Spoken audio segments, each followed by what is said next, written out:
Alhamdulillahirabbil alamin, nahmadu wa nasta'inuhu wa nastaghfiruh wa na'udzu billahi min syururi anfusina wa min sayyiati a'malina, may yahdihillahu fala mudhillalah wa may yudlilhu fala hadiyalah. Asyhadu an la ilaha illallah wahdahu la syarikalah wa asyhadu anna Muhammadan abduhu wa rasuluh la rasulah wa nabiyya ba'da. Puji syukur kita panjatkan kehadirat Allah Subhanahu wa taala yang senantiasa melimpahkan nikmatnya pada kita semua, sehingga pada kesempatan kali ini kita masih diberikan banyak sekali kenikmatan gitu ya, yang mana kalau misalnya kita telusur gitu ya, kita petakan satu persatu kayak gitu, maka sesungguhnya nikmat itu tidak akan bisa kita hitung gitu ya. Termasuk juga nikmat saat hadir di sini, di mana kita bisa belajar ya, dan temanya cukup unik ya, berdamai dengan luka lama masa lalu. Ini semuanya lagi ada luka lama. Ya mudah-mudahan kalau yang ada ya bisa dipulihkan gitu ya. Tapi kalau misalnya nggak ada, bisa terjadi tambahan pengetahuan gitu ya, seperti itu. Karena mengingat materi ini itu tidak pernah ada saat saya masih seimut kalian gitu ya. Ini kan kebanyakan mahasiswa ya kayak gitu ya, seperti itu. Itu tidak ada, dan ini menjadi concern yang besar. Nah, itu adalah yang perlu kita syukuri gitu ya. Salawat serta salam semoga senantiasa tercurah pada junjungan kita, yaitu Nabi besar Muhammad sallallahu alaihi wasallam, yang telah membimbing kita, mengajari kita, dan juga menunjuki kita gitu ya. Dan kita itu termasuk di antara umat yang dirindukan, bahkan dianggap sebagai saudaranya. Jadi suatu ketika Rasulullah itu menangis gitu ya, menangis, lalu kemudian sahabat gitu ya, ada sahabat itu yang bertanya gitu, wahai Rasulullah, kenapa engkau menangis gitu ya? Saya merindukan sahabatku gitu. Loh, bukannya kami ini sahabatku gitu ya. Lalu kemudian Rasulullah menjawab, bukan, kalian itu apa, saya agak lupa itu, teman atau apa gitu ya, seperti itu. Sahabatku itu adalah mereka yang tidak pernah menjumpaiku tapi mengikutiku itu. Dan kita termasuk adalah mudah-mudahan dijaga gitu ya, untuk bisa mengikuti jalan yang sudah diajarkan oleh Rasulullah. Termasuk juga kalau misalnya kita berpendapat bahwa Islam itu tidak peduli dengan masalah kesehatan mental, itu ternyata keliru gitu ya. Banyak sekali muatan-muatan di mana kalau misalnya kita ulik kembali ya sirah nabawiyah gitu ya, seperti itu, hal-hal yang terkait dengan kesehatan mental itu sangat banyak gitu. Nah, sebelum saya mulai gitu ya, seperti itu. Nah, kalau sebelumnya mungkin sebelumnya mohon maaf kalau agak kepedean ya gitu. Tapi menurut saya biasanya adalah ketika kajian jamaah dilarang menggunakan handphone ya biasanya. Nah, tapi untuk kali ini gitu ya, saya justru mewajibkan ya jamaah, adik-adik, teman-teman di sini untuk menggunakan handphonenya masing-masing gitu ya. Nah, silahkan diklik di browser masing-masing ya, dengan alamat joinpd.com gitu ya. Lalu setelah diklik gitu ya, seperti itu, masukkan kode kelasnya gitu ya, kode sesinya yakni UKS HPO. Ya, silahkan untuk klik di browser teman-teman ya, jamaah sekalian, jamaah yang saya hormati. Lalu kemudian masukkan kode kelasnya. Itu. Nah, nanti harapannya adalah kita bisa lebih interaktif di situ ya. Tuh. Bisa pakai Google Chrome, Safari, browser bawaan setahu saya juga bisa gitu ya. Tapi mungkin kayaknya lebih baik di Google Chrome. Sudah ada 2 yang bergabung gitu ya. Jadi kita akan mulai menggunakan ini gitu ya. joinpd.com ya. Ini alamat webnya gitu ya. Ini kode kelasnya. Insya Allah nggak ada kesulitan ya. Bisa ya. Nanti materinya pun juga akan muncul di gadget jamaah sekalian juga gitu ya. Dan mudah-mudahan nanti kita bisa lebih interaktif gitu ya. Jumlahnya ini 100 jamaah sampai ya, bahkan sampai 200 ya. Insya Allah nggak ada kesulitan ya. Oke. Sudah. Nanti kalau untuk jamaah yang baru datang, mungkin bisa disampaikan gitu ya. Klik joinpd.com gitu ya. Kode kelasnya ini. Oke, sudah ada 33. Saya rasa bisa langsung ya. Saya mulai. Ya, sudah terlihat ya di gadget masing-masing ya. Sama ya antara tampilan di LCD dengan di gadget masing-masing gitu ya. Ya, jadi temanya hari ini adalah tentang berdamai dengan luka lama gitu ya, seperti itu. Dan juga saya bingkai dengan tetap yakin meskipun ada luka batin. Dan saya yakin gitu ya, sepanjang hidup kita pasti pernah ya mengalami yang namanya luka batin. Gitu ya. Seperti itu. Nah, sekarang saya ingin jamaah untuk menuliskan di situ ya. Gitu ya. Kira-kira luka batin apa yang pernah dialami? Jangan khawatir, ini semua anonimus gitu ya, seperti itu. Jadi saya tidak akan tahu penulisnya siapa gitu ya, seperti itu. Dan di situ sudah bisa ya untuk ada bagian untuk menuliskan ya. Gitu. Nah, silahkan diisikan sebebas mungkin gitu ya. Tapi harapan saya, ini saya cuma tanya gitu ya, luka batin apa yang pernah dialami, tidak sampai berparagraf ya. Ini bukan sesi konseling soalnya. Nanti kalau sesi konseling bisa janjian lagi gitu ya, seperti itu. Gitu ya. Silahkan dituliskan di gadget masing-masing. Sudah bisa ya? Luka batin apa yang pernah dialami? Kalau di dunia mahasiswa kira-kira luka batin apa yang pernah dialami? Ya.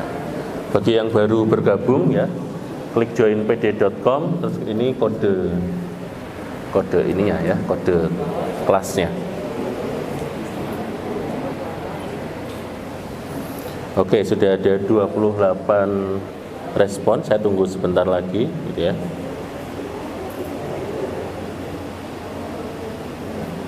Ada kesulitan? Enggak ya? Lancar ya? Aman ya? Oke. Sambil kita lihat ya, kita lihat satu persatu. Masya Allah. Saya pernah mengalami indahnya jatuh cinta ya, sama seorang cewek waktu SMA. Sampai kuliah kemudian tiba-tiba cewek tersebut ternyata menikah dengan orang lain. Oke ya. Traumanya apa ya? Gitu ya. Biasanya trauma ini bisa dijelaskan gitu ya.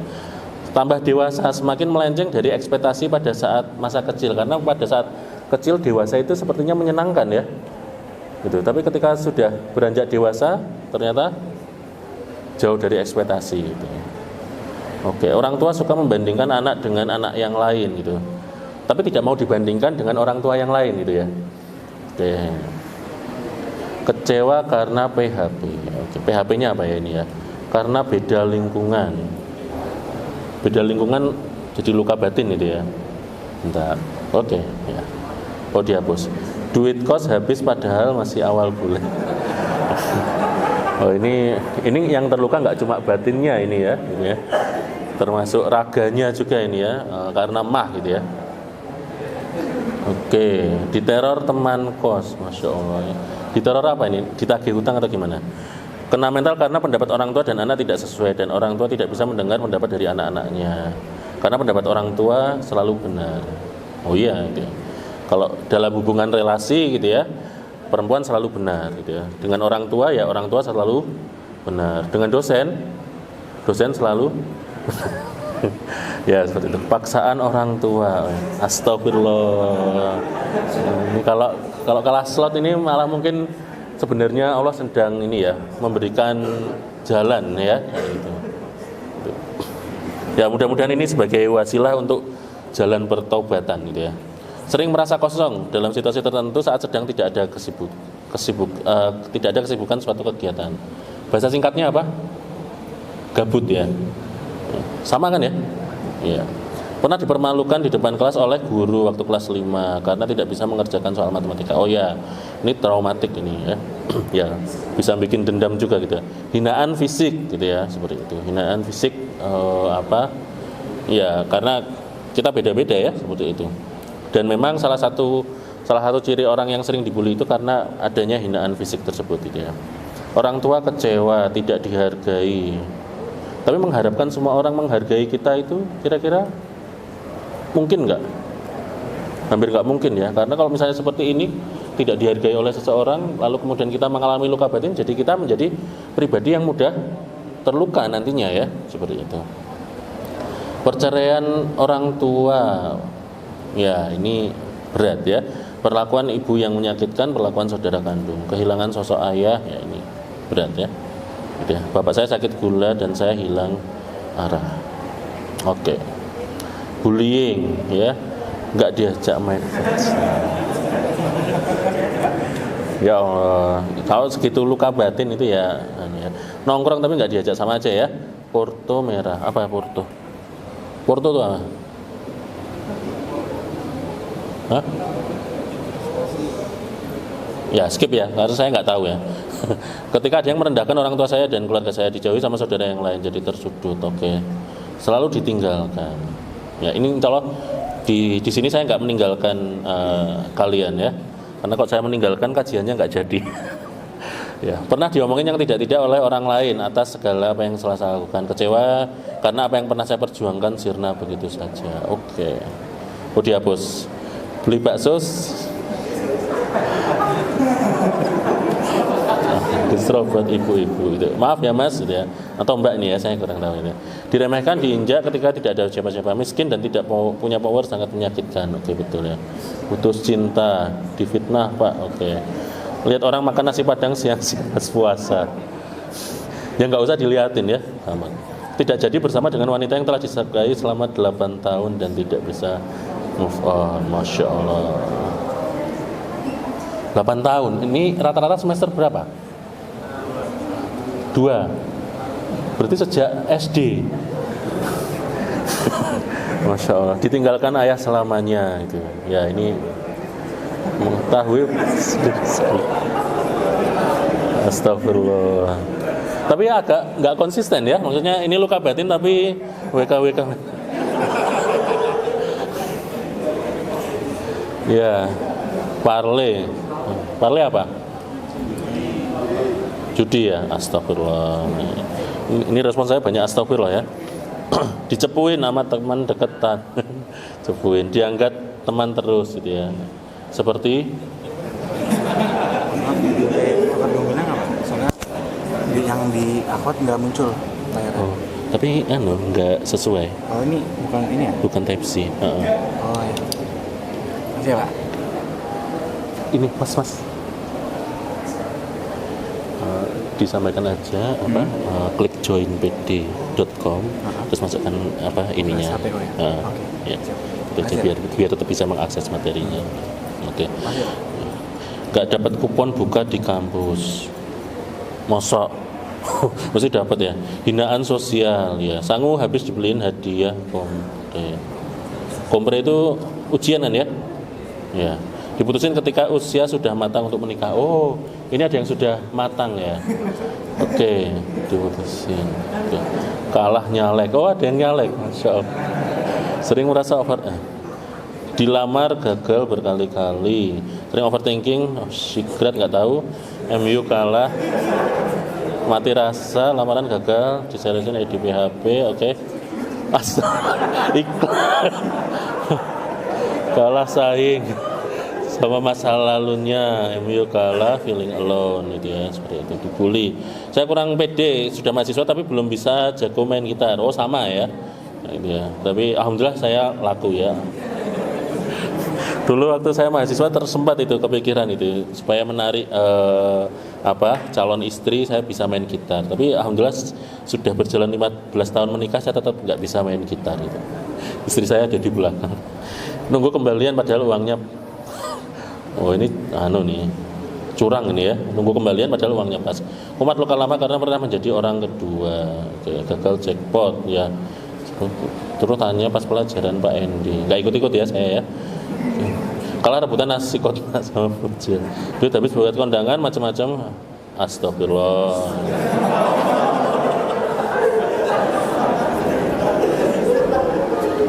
Ya.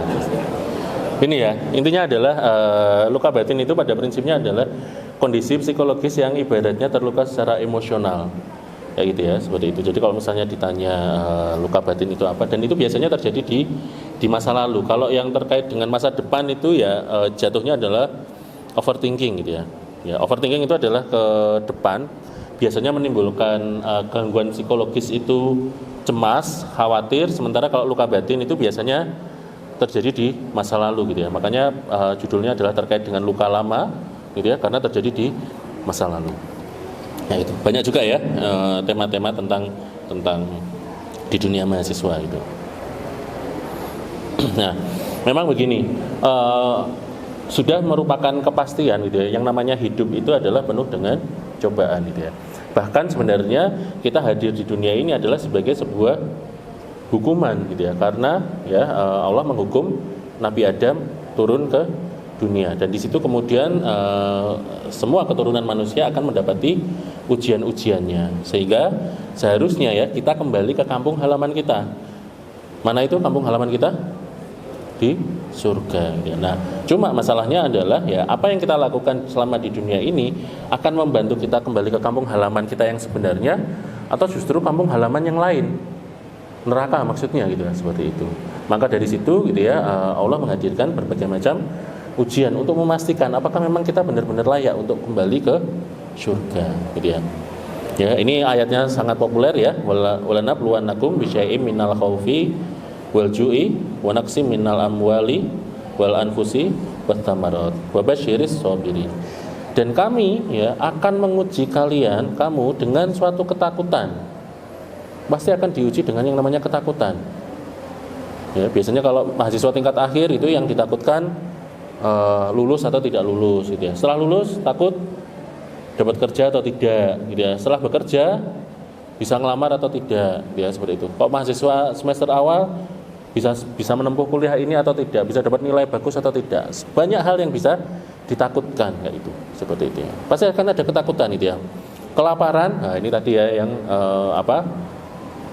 awal bulan tapi sudah habis gitu ya. Seperti itu tuh diuji dengan kelaparan ya. Kekurangan harta, jiwa dan juga buah-buahan. Dan beritakanlah kabar gembira, berita gembira kepada orang-orang yang sabar. Ya, orang yang sabar itu siapa gitu ya? Alladzina idza asabathum musibah qalu inna lillahi wa inna ilaihi rajiun. Jadi inna lillahi wa inna ilaihi rajiun itu bukan hanya untuk kondisi orang sudah meninggal saja. Gitu ya. Inna lillahi wa inna ilaihi rajiun. Hanya meninggal saja. Yang agak menyedihkan adalah ya kita itu memutar murotal hanya pada saat orang meninggal, sehingga ketika teman itu ya memutar murotal kayak itu, pertanyaannya adalah yang meninggal siapa. Nah ini kan agak menyedihkan ya, seperti itu kayak itu. Jadi innalillahi wa inna ilaihi rajiun ini bisa diaplikasikan pada semua konteks musibah, seperti itu. Ketakutan kita gitu ya. Karena artinya apa sih innalillahi wa inna ilaihi rajiun? Sesungguhnya kami ini milik Allah gitu ya. Dan sesungguhnya kami pun juga akan kembali kepadanya. Ulaika alaihim shalawatu mir rabbihim wa rahmah ya. Mereka itulah yang mendapat keberkatan yang sempurna dan rahmat dari Tuhan mereka gitu ya. Wa ulaika humul muhtadun, dan mereka itulah orang-orang yang mendapat petunjuk. Artinya ya, ketika kita ya ingin mendapatkan petunjuk terkait dengan jalan hidup ini, kita tidak hilang arah gitu ya, kita usahakan untuk bersabar gitu ya. Seperti itu. Yakini gitu ya bahwa ini sebenarnya sudah merupakan jawaban dari luka batin itu disembuhkannya dengan cara apa tuh ya, ini sebenarnya sudah mengandung jawaban. Ketika kita meyakini bahwa kita itu milik Allah dan akan kembali pada Allah seperti itu, ya maka akan lebih mudah untuk menjalani kehidupan ini gitu ya. Saat ini kita dipertontonkan gitu ya dengan kejadian genosida di Gaza, dan bagaimana orang-orang di sana itu bertahan seperti itu. Meskipun keluarganya banyak yang meninggal, banyak yang menjadi syahid. Yang mana itu kalau secara psikologis gitu ya. Secara psikologis itu beban psikologis terberat itu adalah kehilangan pasangan yang dicintai. Terberat. Gitu ya. Atau orang yang sangat dicintai, termasuk juga anaknya gitu ya. Anaknya, orang tuanya itu terberat. Kayak gitu. Dan mereka bisa ya melewati itu tanpa kemudian mengalami gangguan mental yang berarti. Mungkin kalau saya yang jadi di sana kayak gitu ya, seperti itu sudah mengalami gangguan jiwa yang sangat berat. Ya. Peti yang paling berat itu adalah peti yang paling kecil ukurannya gitu. Ya, itu nggak peti lagi gitu ya. Banyak gitu ya kejadian ayah di sana membawa tas, membawa kresek katakanlah gitu ya, beberapa bagian isinya potongan tubuh anaknya. Kok bukan orang-orang yang mendapat petunjuk dari Allah gitu ya, bukan orang-orang yang dikuatkan sama Allah, itu nggak bisa seperti itu. Gitu ya. Jadi ujian dalam kehidupan itu adalah merupakan sebuah kepastian. Kalau misalnya tidak ingin diuji lagi, ya kita berada di alam yang lain. Ya ini alam barzah ya, alam kubur itu sudah tidak diuji lagi. Itu sudah dilakukan penilaian. Begitu ya kira-kira. Nah, ini saya ingin menampilkan sebuah gambar ini kalau nggak salah ya. Sudah muncul belum? Bolehkah menyimpan luka batin? Oh, berarti nanti ya. Bolehkah menyimpan luka batin itu? Kira-kira boleh nggak? Boleh nggak? Efeknya apa? Nah, kita bisa menjawab ini karena tergantung efeknya ya. Efek dari luka batin itu seperti apa? Gitu. Nah, ini saya buat font dengan warna berbeda gitu ya.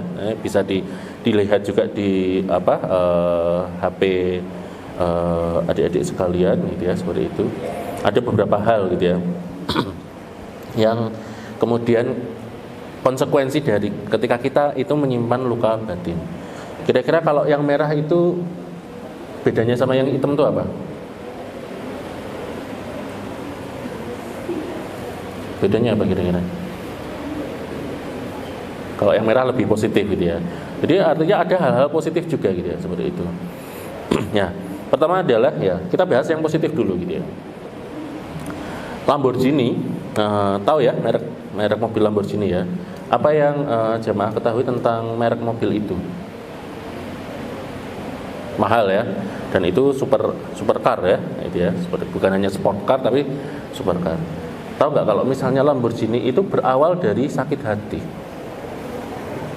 Sakit hatinya seorang pendiri Lamborghini, karena saat itu Lamborghini itu membuat kendaraan itu traktor saja. Ya, pertanian. Lalu kemudian sudah kaya gitu ya, akhirnya beli beberapa mobil Ferrari. Lalu kemudian pendiri Ferrari saat ketemu dengan pendiri Lamborghini, kamu tuh nggak bakal bisa bikin yang kayak gini. Nggak terima, gitu ya, si Lamborghini ini. Gitu. Hingga akhirnya justru dengan luka batinnya dia bisa mewujudkan apa yang diinginkan. Ferrarinya dibuang, gitu ya, seperti itu. Dia membentuk merek sendiri. Luka batin itu bisa menjadi bahan bakar motivasi yang sangat kuat. Saya akan buktikan, seperti itu ya. Banyak kasus gitu ya, di mana orang dibully gitu ya. Ketika dibully gitu ya, dia bisa menampilkan potensinya karena luka batinnya akibat dibully itu dialihkan energinya menjadi prestasi. Ya, jadi misalnya orang dibully secara fisik kayak gitu seperti itu. Ya, mungkin orang nggak akan menghargai saya karena fisik saya gitu ya. Tapi ingat aja ya, saya akan belajar dengan rajin, belajar dengan giat hingga akhirnya dia meraih peringkat yang tinggi. Akhirnya teman-temannya pada belajar sama dia dan dia lebih dihargai. Ya. Luka batin itu bisa memberikan motivasi seperti itu.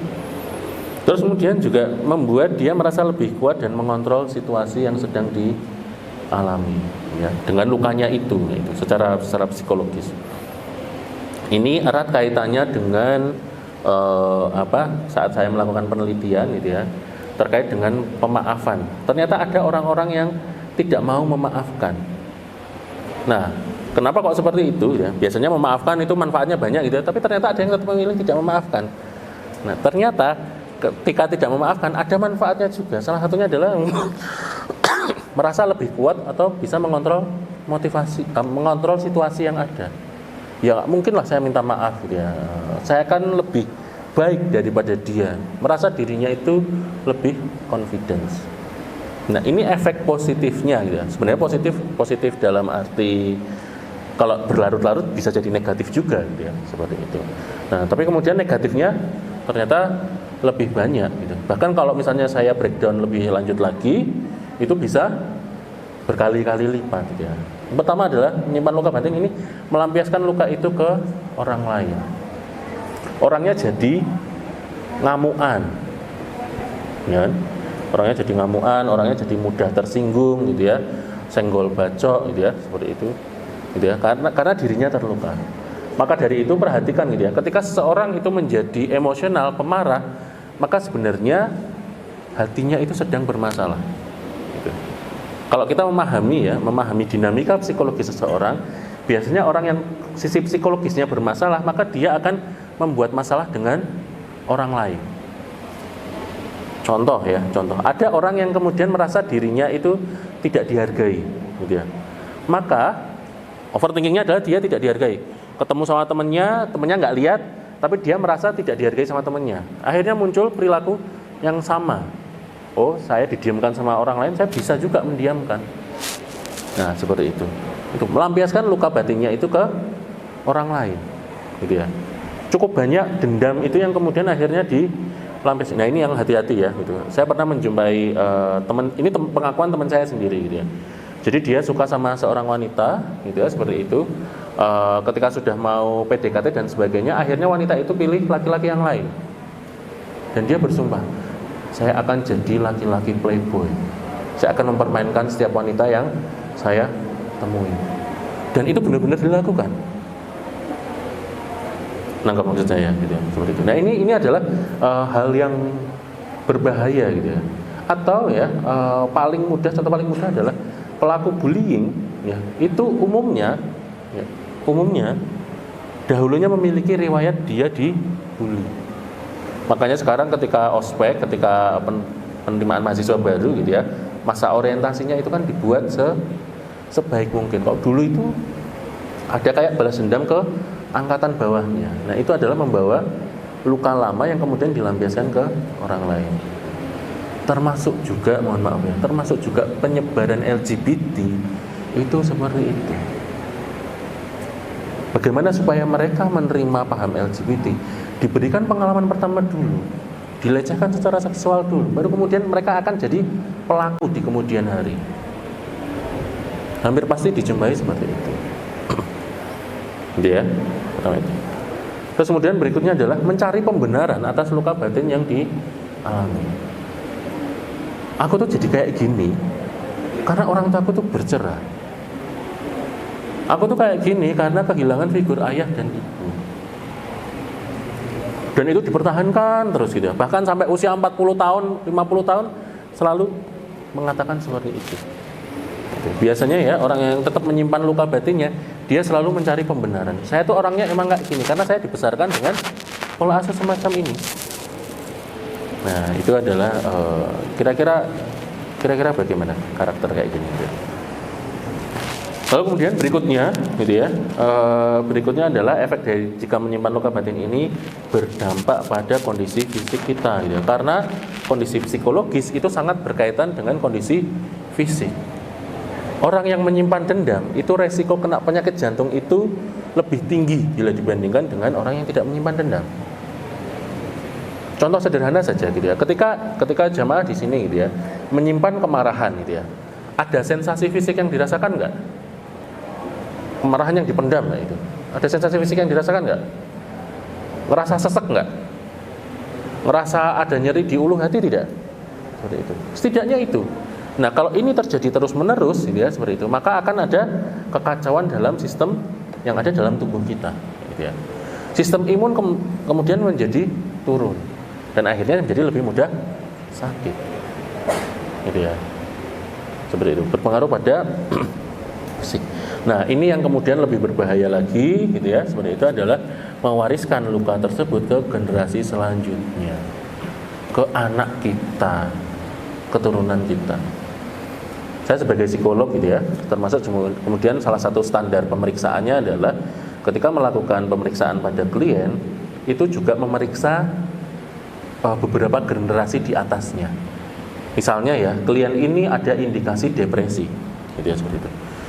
Saya perlu mengecek gitu ya, apakah orang tuanya pun juga ada yang mengalami hal yang sama, sampai minimal ke kakeknya. Gitu. Karena orang yang punya gangguan psikologis tertentu kayak itu ada kemungkinan untuk menurunkan pada generasi setelahnya. Seperti itu. Gitu ya. Jadi mewariskan luka tersebut ke generasi selanjutnya. Gitu. Atau misalnya ya tadi gitu ya, luka batin. Tahu ayahnya selingkuh. Saya nggak tahu ini yang menulis laki-laki atau perempuan. Tapi kalau misalnya yang menuliskan itu perempuan, jamaah dari perempuan gitu. Kira-kira pandangannya terhadap laki-laki bagaimana? Akan sangat negatif gitu ya. Sampai kemudian misalnya dia nantinya punya anak kayak itu seperti itu, akan ditanamkan itu gitu ya. Kamu harus hati-hati sama laki-laki gitu. Laki-laki itu kayak gini dan seterusnya. Nah, itu yang kemudian mewariskan luka tersebut ke generasi selanjutnya. Pada kondisi yang lebih luas gitu ya. Ini saya nggak bermaksud menakut-nakuti gitu ya, karena memang ada dinamikanya tersendiri gitu ya. Kayak misalnya begini. Anak yang lahir dari, ini ada jurnalnya gitu ya. Anak yang lahir dari keluarga yang bercerai gitu ya. Dia memiliki resiko untuk bercerai ketika menikah ya. Bercerai itu 2 kali lipat bila dibandingkan dengan anak dari orang tua yang tidak bercerai. Kenapa kok seperti itu? Dinamikanya adalah ada luka batin yang kemudian diwariskan oleh orang tuanya, sehingga diterapkan pada kehidupannya. Nah, ketika kehidupannya ini sudah terpengaruh dengan luka batin itu ya, kemungkinan besar dia akan bercerai. Misalnya orang tuanya bercerai karena salah satunya pelaku KDRT. Jadi seperti itu. Nah, bisa jadi dia akan melakukan KDRT yang kemudian akan memicu perceraian lagi. Nah, ini adalah efeknya. Ada sisi positifnya, tapi itu sifatnya sementara gitu. Tapi sisi negatifnya jauh lebih banyak. Dan itu akan menghantui hidup kita. Belum lagi kalau misalnya saya tambahkan yang lain gitu ya. Itu akan mengurangi kebahagiaan kita. Kita merasa hidup kita menjadi tidak berharga. Meningkatkan resiko untuk bunuh diri dan lain sebagainya. Itu sangat banyak sekali. Nah, ini ya gambarannya dari efek jika menyimpan luka batin tersebut. Lalu kemudian apa yang bisa kita lakukan, gitu ya. Nah, ada nggak yang tahu ini gambar apa?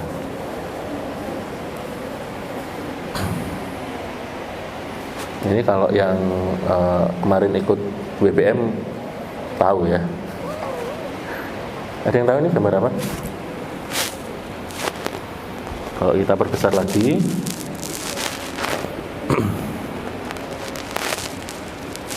Lebih jauh lagi.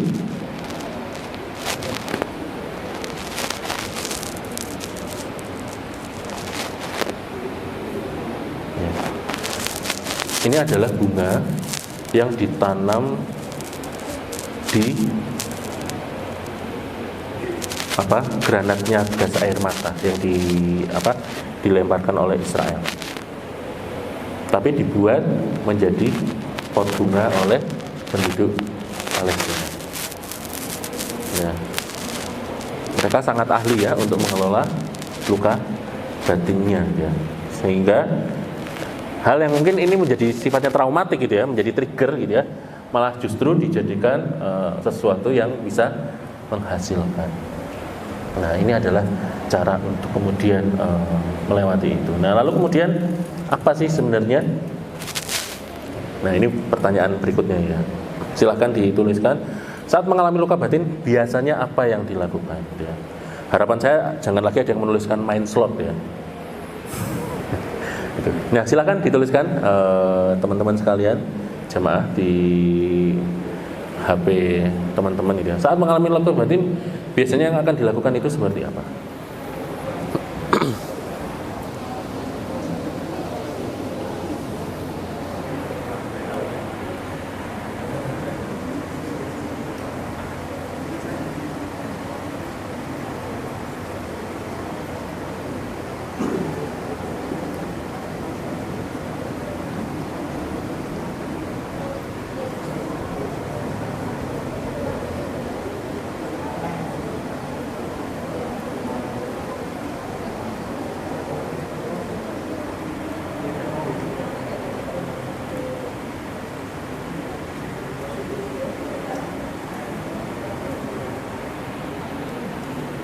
Sudah?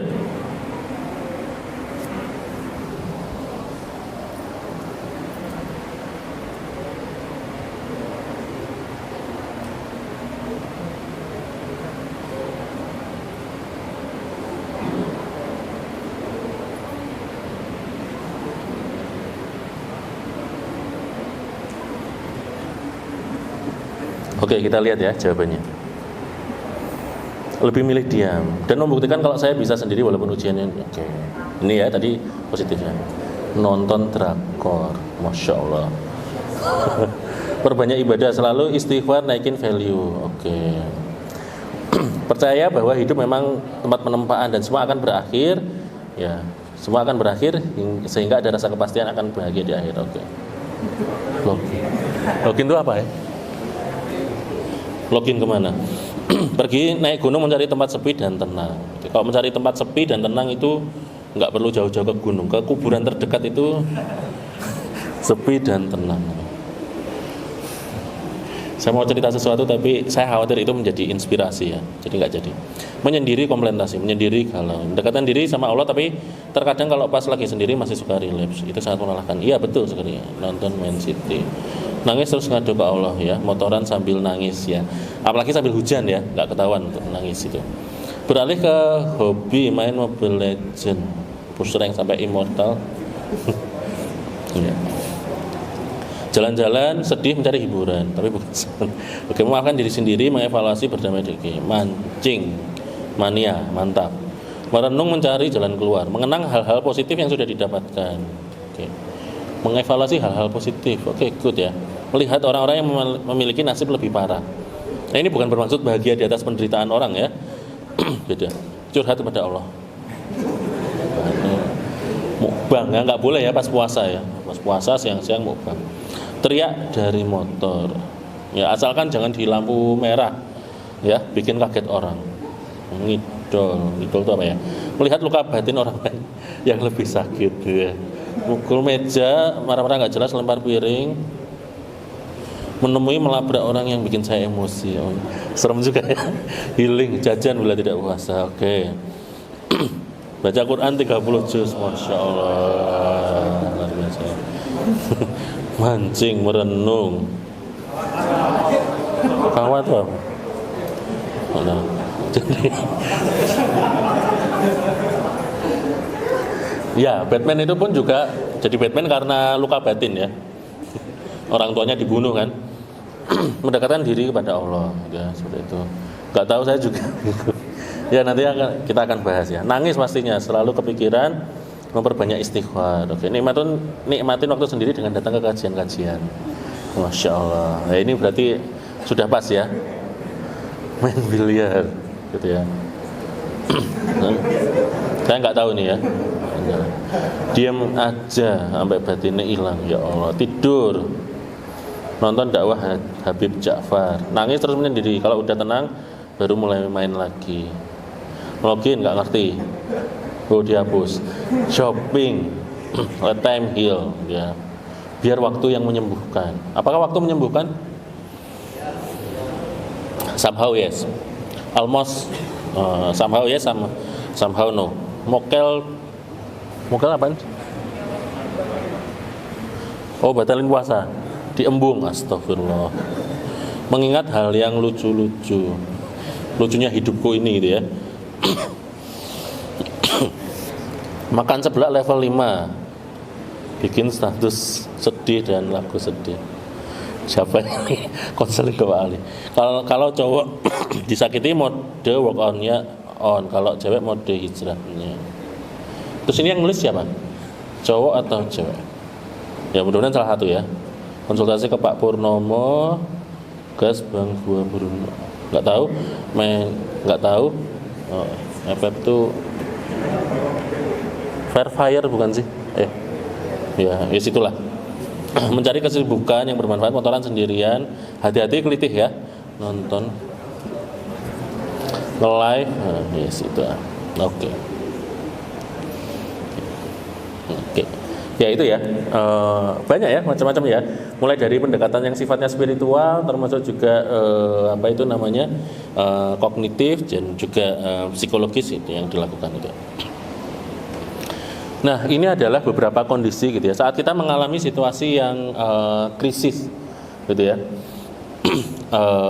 atau saat menerima luka batin tersebut, yang mana itu biasanya terkait dengan krisis kehidupan kita. Biasanya pertama adalah menolak. Gitu ya. Tahu orang tuanya bercerai gitu ya. Ya, respon pertama, ini kayaknya nggak mungkin, ini kayaknya mimpi deh gitu. Kok keluargaku kok jadi kayak gini ya? Keluarga gue kok gini ya? Saya ngomong gue kayaknya nggak cocok ya. Menolak. Saya sudah berjuang sekian lama, tiba-tiba hasilnya tidak sesuai dengan harapan. Belajar sungguh-sungguh gitu ya, targetnya nilainya A, yang keluar C. Saya pernah itu kuliah gitu ya kan, saya mengulang karena nilainya tuh C dan seperti itu. Waktu itu psikologi belajar. Gitu. Ketika saya mengulang, ternyata saya dapat nilai E. Lebih parah ya. Kayak gitu. Gak mungkin ini gitu ya, seperti itu. Atau misalnya mungkin beberapa di antara jemaah di sini kalau misalnya flashback di awal-awal semester gitu ya, apakah UI jadi pilihan pertama? Ya, pilihan pertamanya kemana? Terus nggak keterima gitu ya. Nah, apa yang dirasakan gitu? Kok bisa gitu? Aku kan paling pintar di sini dan lain sebagainya gitu. Menolak. Awalnya menolak. Tapi kemudian realita tetap terus berjalan gitu ya. Hingga akhirnya mulai muncul marah-marah nggak jelas.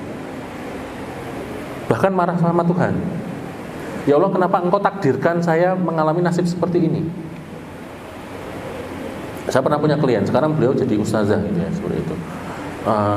Dia dulu gitu ya sempat saking marahnya sama Allah, dia meninggalkan sholat karena dihadapkan pada situasi seperti ini. Udah kalau gitu, saya nggak mau sholat lagi ya Allah. Gitu. Tapi kira-kira akan mengubah realita yang dialami atau tidak? Nggak akan mengubah. Gitu ya. Seperti itu. Lalu kemudian ya fase berikutnya, gitu ya. Fase berikutnya itu adalah tawar menawar, bergaining. Oke, saya coba kayak gini deh gitu ya. Saya coba sambil nonton drakor seharian. Kira-kira ya mudah-mudahan bisa lah untuk mengurangi sakit hati saya gitu. Seperti itu. Tapi kira-kira efektif atau tidak? Kegiatan-kegiatan yang sifatnya pelarian dari rasa sakit itu kira-kira efektif atau tidak?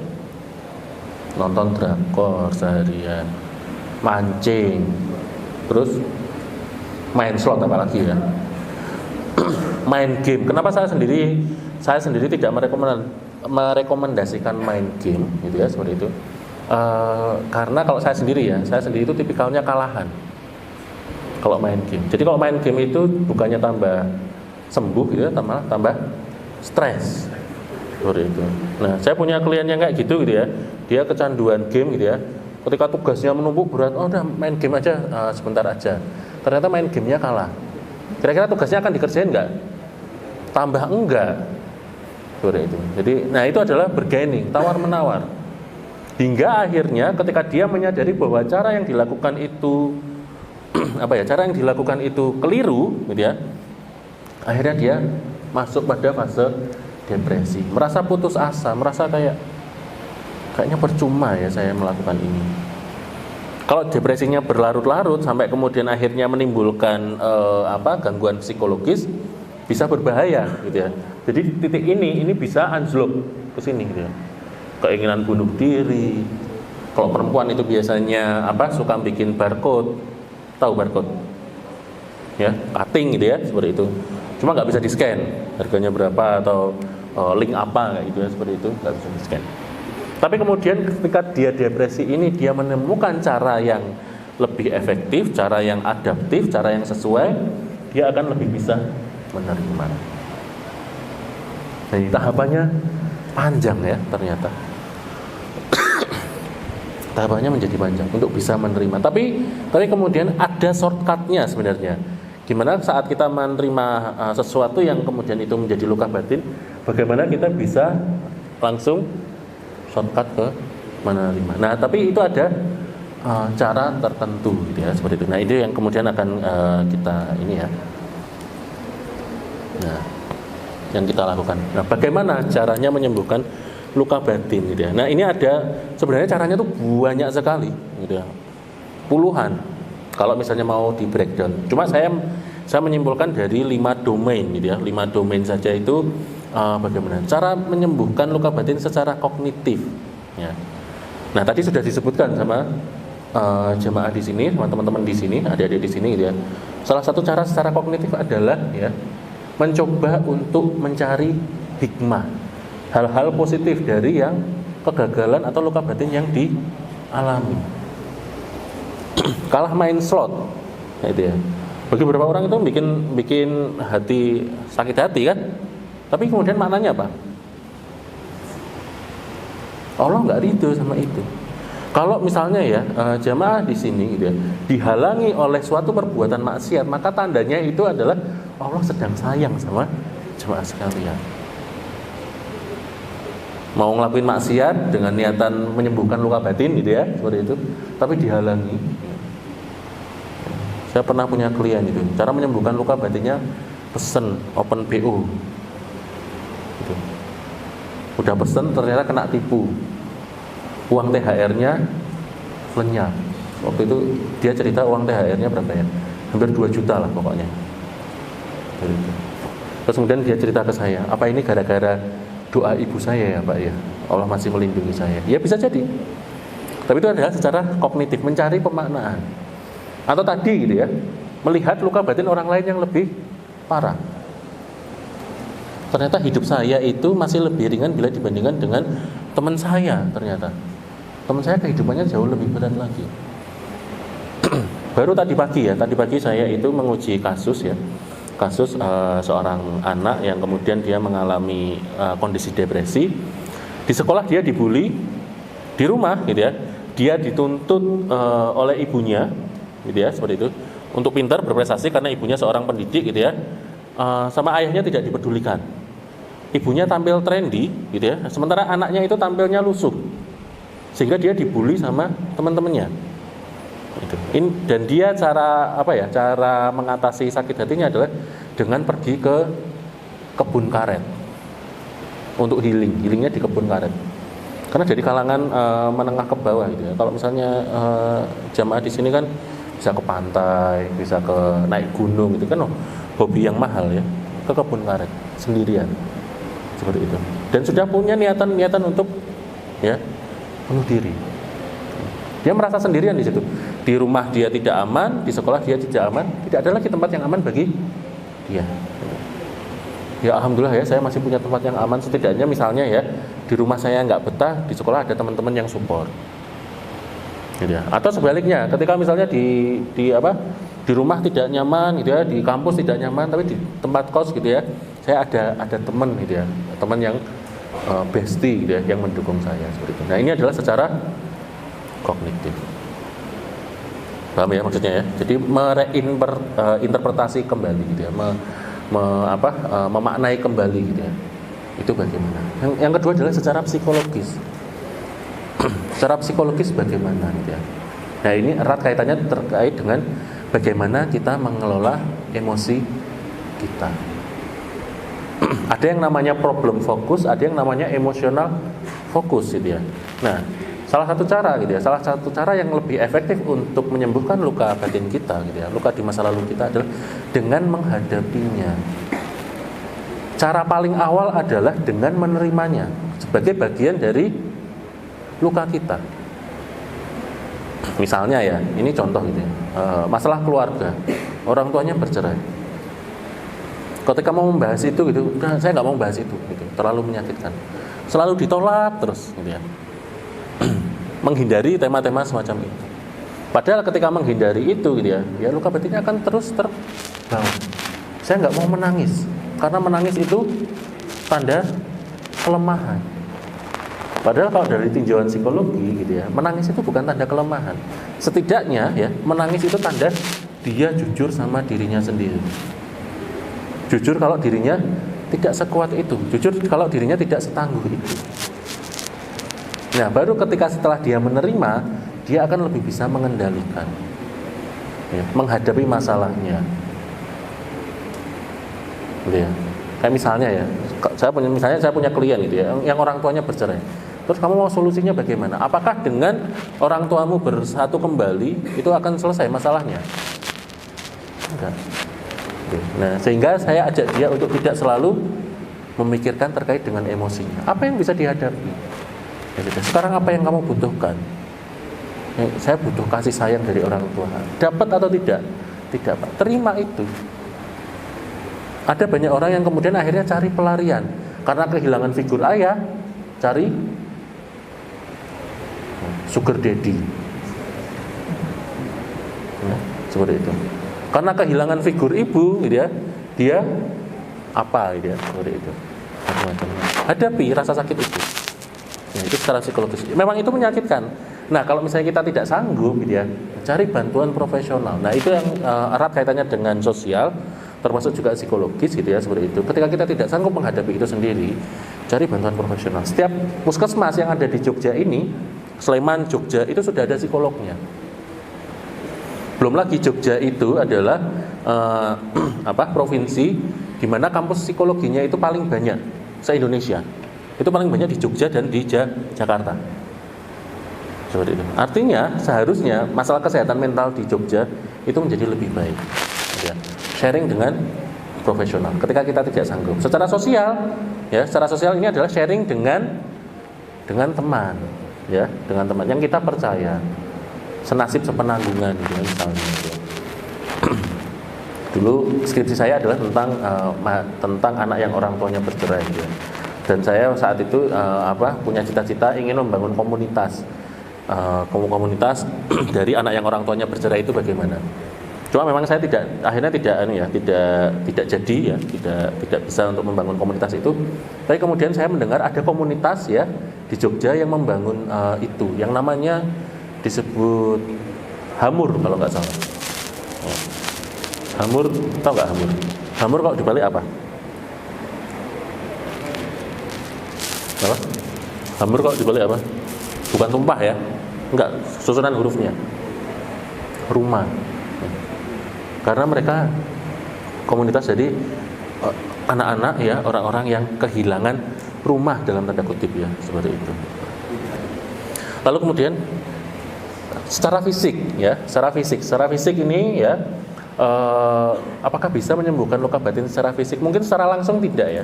Tapi begini, ada hal-hal yang secara fisik itu bisa dilakukan, setidaknya adalah untuk meningkatkan imun kita. Misalnya, ya, kita menyimpan kemarahan yang sangat besar sama orang lain. Kita dibully oleh teman kita di masa SD kita dan kita masih belum bisa memaafkan.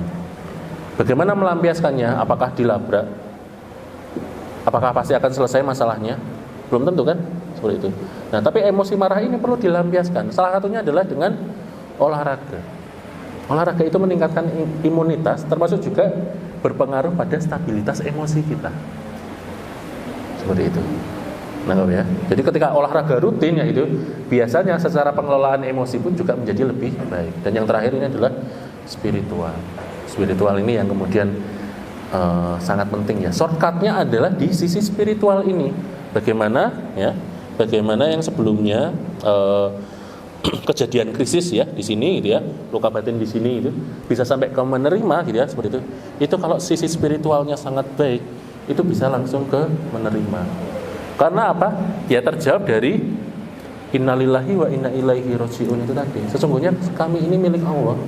Saya ini milik Allah dan akan kembali sama Allah. Semua permasalahan ini muaranya pada Allah. Apa yang terjadi pada saya, gitu, ya, itu adalah takdir yang sudah Allah berikan pada kita.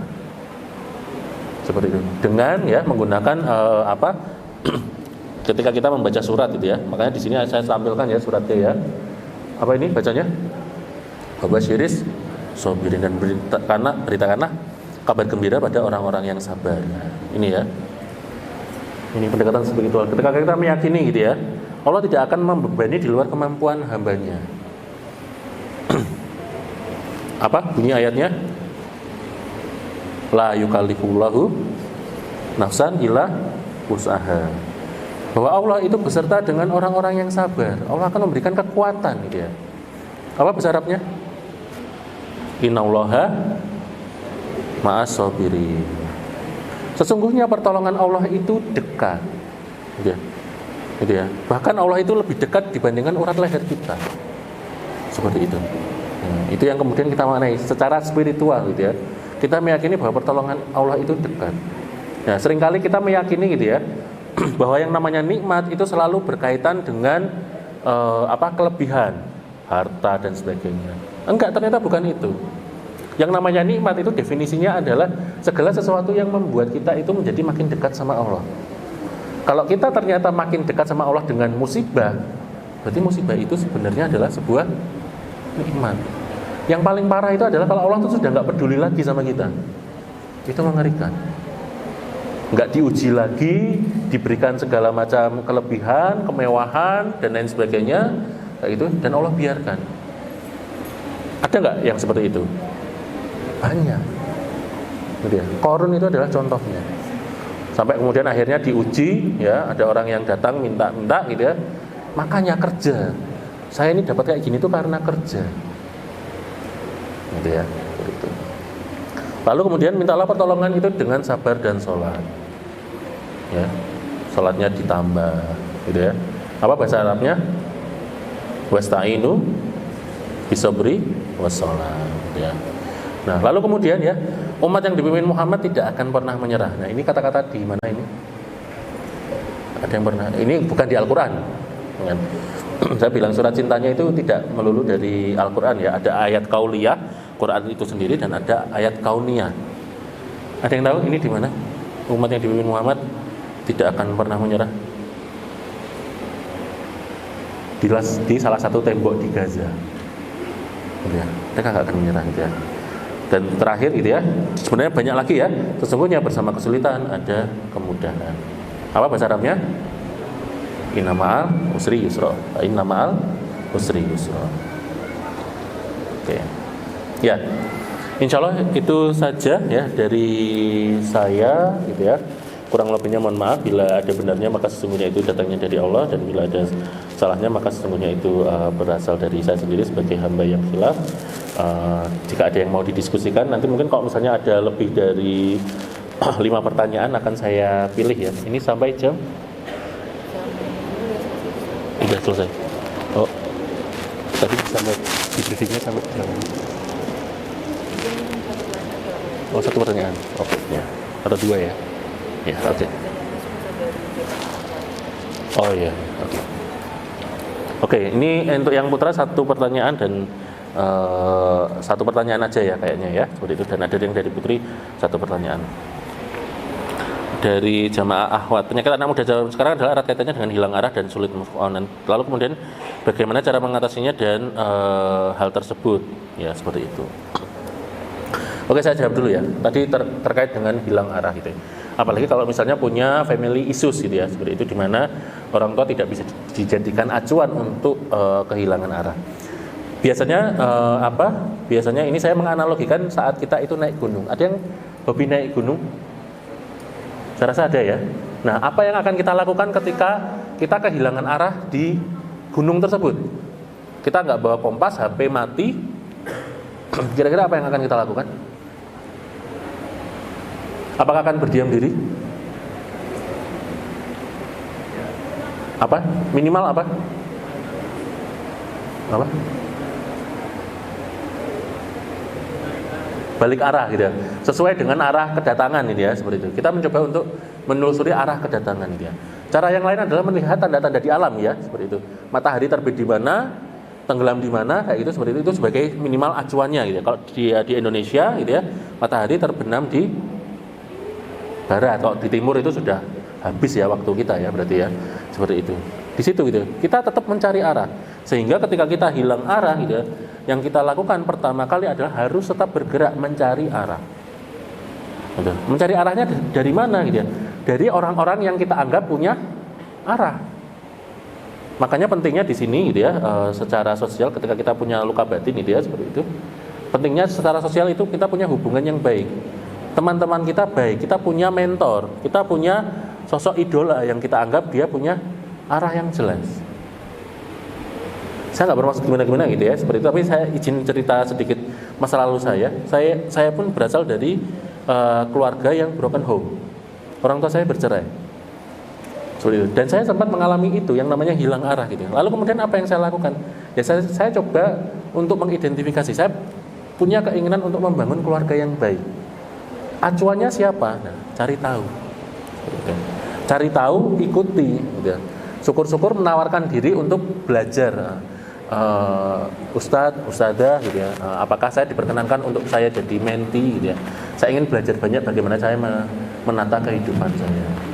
Tapi first thing firstnya adalah ketika kita merasa hilang arah, kita harus bergerak, gitu ya, seperti itu. Gitu ya. Jadi termasuk juga move on, sulit move on. Sulit move on itu kan secara psikologis, ya kan? Tapi kemudian apa yang bisa kita lakukan? Tetap bergerak. Meskipun hati kita sedang tidak semangat, gitu ya, seperti itu. Nah, kita coba untuk apa? Aktivitas fisik, gitu ya, seperti itu. Itu lambat laun akan meningkatkan pergerakan kita. Ya, mudah-mudahan itu menjawab ya. Terus kemudian ini ada pertanyaan dari jamaah Ikhwan. Oh, enggak ada ya? Ya, alhamdulillah berarti sudah selesai. Ya, benar ya. Harapannya adalah hanya satu pertanyaan, ya, gitu ya, seperti itu. Nah, mudah-mudahan ini bisa menjawab, gitu ya, apa yang disampaikan. Oh ya, sedikit memperkenalkan diri tadi, gitu ya. Selain saya sebagai dosen di Fakultas Psikologi dan Ilmu Sosial Budaya, Prodi Psikologi, saya juga sebagai konselor, gitu ya, di unit kemahasiswaan, gitu ya, di rektorat, gitu ya. Sehingga kalau misalnya ada di antara jemaah, gitu ya, terutama di sini adalah mahasiswa UII yang mengalami secara mental itu merasa perlu bantuan atau diskusi, gitu ya, bisa menghubungi unit kemahasiswaan, gitu ya, seperti itu, gitu. Jadi supaya apa? Ya, harapannya adalah di sini kita bisa lebih aware terkait dengan kesehatan mental kita. Di mana kesehatan mental kita itu banyak juga dipengaruhi oleh luka lama kita. Ya, insya Allah demikian dari saya. Terima kasih atas segenap atensinya. Jazakumullahu khairan katsiran. Assalamualaikum warahmatullahi wabarakatuh.